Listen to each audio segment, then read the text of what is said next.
Don't think I know who I am anymore.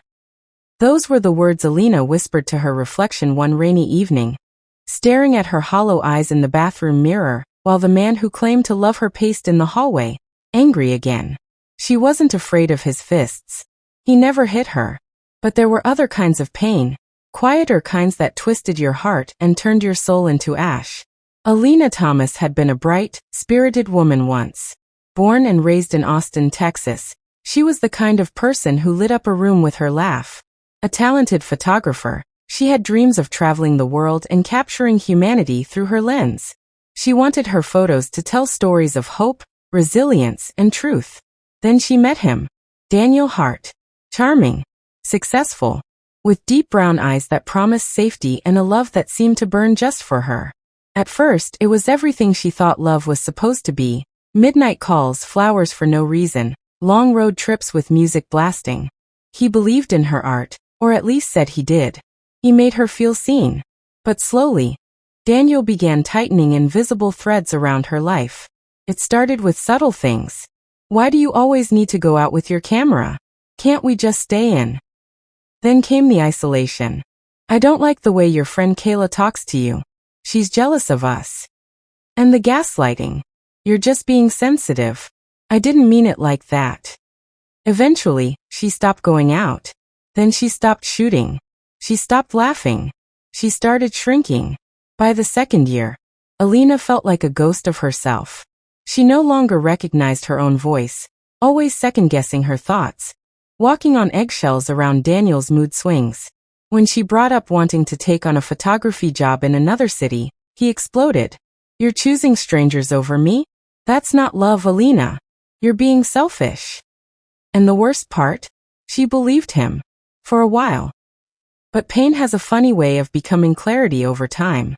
One night, after a particularly cruel argument, where Daniel had accused her of cheating because she smiled at a barista, Alina locked herself in the bathroom, dropped to the cold tile floor, and wept.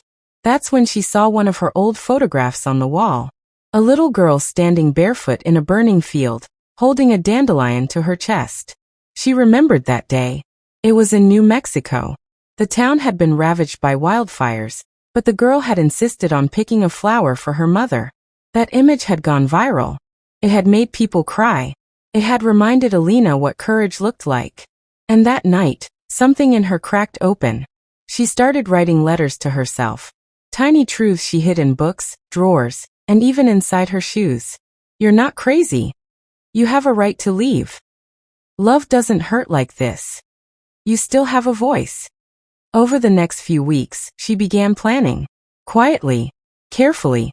She reconnected with Kayla in secret, found a therapist who offered online sessions, and began saving what little money she could from the part-time editing gig she'd managed to keep.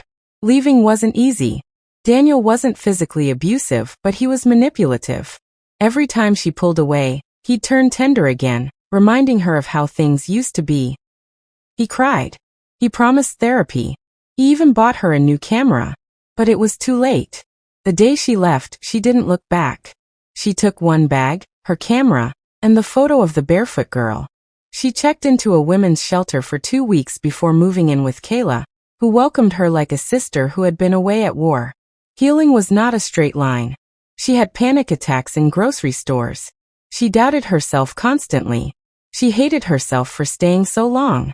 But then slowly, she began taking pictures again. Not of weddings or happy couples. She captured real life. The tired woman on the bus. The single dad walking 2 kids to school.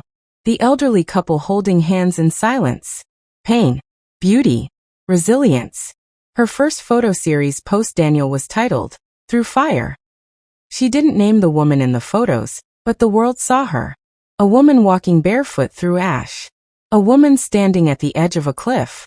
A woman with smoke in her eyes but a sunrise behind her. Alina's work was featured in a national gallery 6 months later. Today, Alina teaches photography to women recovering from emotional abuse. She tells them, you don't have to have bruises for your pain to be real. And you don't have to stay to prove you loved them.